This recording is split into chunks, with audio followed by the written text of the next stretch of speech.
हुजूर ने फरमाया सहाबा को मुखातब होके, सहाबा जानते हो मुफलिस कौन है? तो उन्होंने कहा हुजूर मुफलिस वही है जिसके पास ना दिरहम व दीनार हैं और ना कोई साजो सामान जिंदगी है। फरमाया मेरी उम्मत में मुफलिस वो है जो क़यामत के दिन आएगा तो उसके पास नमाजें भी होंगी, रोज़े भी होंगे, ज़कात अदा की हुई उसका सवाब भी उसके पास होगा, यानी उसके पास ये सारे ज़ख़ीरे होंगे, हज किया होगा, लोगों की मदद की होगी, नुसरत व इआनत की होगी, बहुत सारे आमाले खैर का ज़ख़ीरा लेकर के वो हशर के मैदान में आएगा। लेकिन साथ साथ उसने किसी को गाली दी, किसी का हक गस्ब किया, किसी का माल दबाया, किसी से ज़्यादती की, किसी पर जोर जबर किया, किसी पर तोहमत लगाई, किसी को इल्ज़ाम धरा, तो ये भी उसने साथ साथ गुनाह किए होंगे। तो ये सारे अपना अपना हक लेने के लिए खड़े होंगे। अब क़यामत के दिन जो सिक्का राइजुल वक्त होगा वो ये दिरहम व दीनार तो नहीं होंगे, वो आमाल ही होंगे। तो अब उन गुनाहों का तावान देने के लिए क्या होगा? फ़योता हाज़ा मिन हसनाते ही व हाज़ा मिन हसनाते ही, कुछ नेकियां इसको देगा, कुछ नेकियां उसको देगा। अब नेकियां कम पड़ गई तो जिन से ज्यादती की होगी उनके गुनाह इसके खाते में डाल दिए जाएंगे, उनके जुर्म, उनकी बदकारियां, उनके किए हुए आमाले बद इसके खाते में डाल दिए जाएंगे और फिर घसीट के आतिश दोज़ख में फेंक दिया जाएगा। फरमाया किसी ने मुफलिस देखना है तो ये खड़ा है, नमाजें पढ़ी, रोजे रखे, ज़कातें दी, हज किया, दीगर आमाले खैर बजा लाता रहा और बड़े बड़े अमल लेकर आया, लेकिन यहाँ अपनी नेकियां देनी।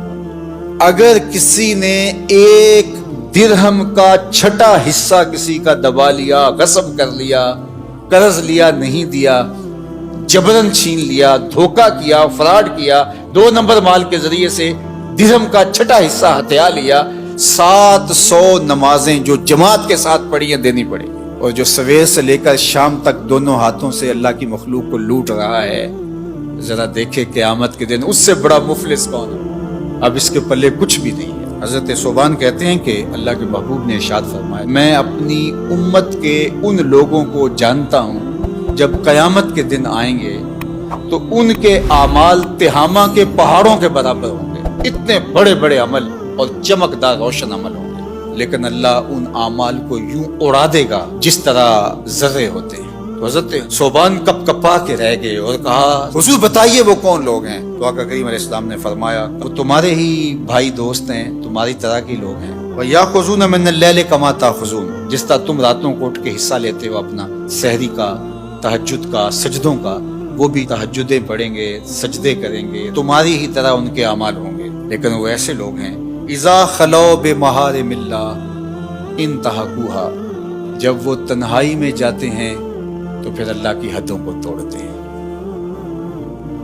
उनकी तन्हाई पाकीज़ा नहीं रहती, उनकी तन्हाई नापाक हो जाती है, तन्हाई में अपने आप पर काबू नहीं रख पाते और अपने आप को बर्बाद कर बैठते हैं। अल्लाह अकबर। आज की तारीख में मैं और आप ये मोबाइल का जो फितना है, सोशल मीडिया का फितना, इस हवाले से अपनी तन्हाइयों की पाकीज़गी का सामान करें। ये एक ऐसा फितना इस दौर में हमारी नौजवान नस्ल के हाथों में आ गया है कि जिसने उनकी तन्हाइयों को पाकीज़ा नहीं रहने दिया। बल्कि इकबाल ने तो कहा कि नौजवान तो नौजवान रहे, अज हया बेगाना पीराने का होना, इस कौम के बूढ़े भी हया के जौहर से खाली हो गए। तो फिर नौजवान की क्या हालत है? अब ये अमल, ये सारी मेहनतें, ये तरावी, ये तहज्जुद, ये सजदे, ये रुकू, ये क़याम, ये आमाल खैर, ये सदक़ात, ये कितने कितने काम हैं, अगर पाकीज़ा तन्हाई नहीं रहती है तो अल्लाह इनको यूं उड़ा देगा